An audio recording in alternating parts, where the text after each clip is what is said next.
Alright, so if you've been following along, we ended up pulling the old turbo setup off the Supra to be able to get the new one on shortly. And we're going to give it a test start and see what happens. Also, if you guys have seen all this, like the wiring harness that is like burned in the valve cover, it's because I forget exactly what happened, but there was some kind of fire that, you know, obviously happened. But yeah, that's what that was from that turbo setup. Something went wrong, and yeah. But yeah, I need to get the rest of the downpipe off. To do that, I need to get under the car, which is not too bad to do because it's on the lift, but under it is full of crap. Like a bunch of crap.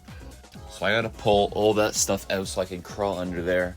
Thankfully, we do have a creeper, so that should make it a bit easier.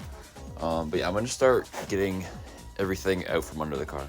This is actually a German headlight, like the glass one that are on the car right now.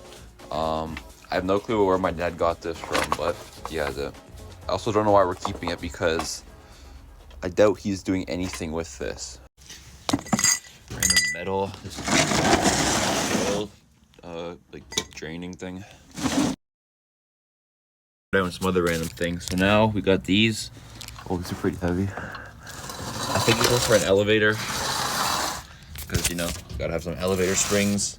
A 35 chain. I'm not sure what this is from.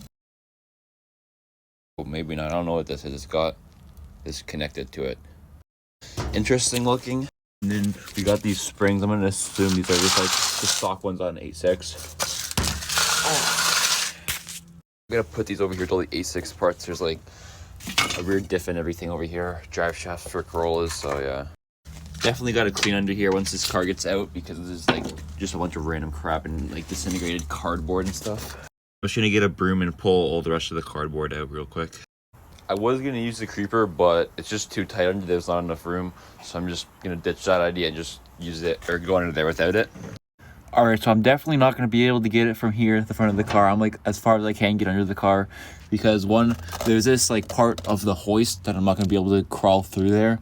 And second, because I am not pulling all the stuff out of under this car from back here. Like there's like an exhaust right there, shocks for who knows what, bars, steering column, just a bunch of random stuff that I do not feel like pulling out. So I don't know if I'll convince my dad to just back this thing out or roll it out and take it off out, or if we can jack it up somehow on the hoist to get those bolts off. But here's the one we're putting on. This one, I don't know why my dad had it, but he had this as a spare. It was just up there in the rafters. But the reason we're taking this one off is because my dad said this is bent in some way. So yeah. Yeah, I think the bolts are like somewhere around here.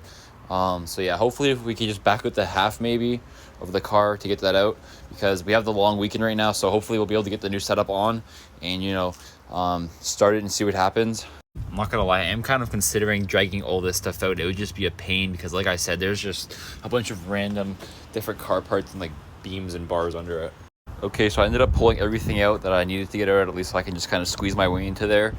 So yeah, I'm gonna go under there and unbolt it. There we go. Now I gotta get this top one. All right, I wasn't thinking, obviously I got this all disconnected, but now I also have to get that sensor out. So I'm gonna have to stretch my arm up to there and get those bolts off, and hopefully they're not gonna give me a hard time. All right, so I just got it out. My dad just came out. We ended up pulling the seat and then just unplugging the sensor from inside the car. That was just the easiest thing to do. But yeah, we got it out. It's down here. This is what my dad was talking about. You can see the dent right there, and it's also got some pretty like buggery welds. But yeah, it's out. And then the new one. Yeah, the new one that's gonna go in is right here. It says made in Japan on that. But yeah, this one is gonna be all good. So yeah, tomorrow morning we'll be out here and yeah, hopefully getting the whole new setup in. So yeah, if you're interested, yeah, we'll be getting more videos out soon.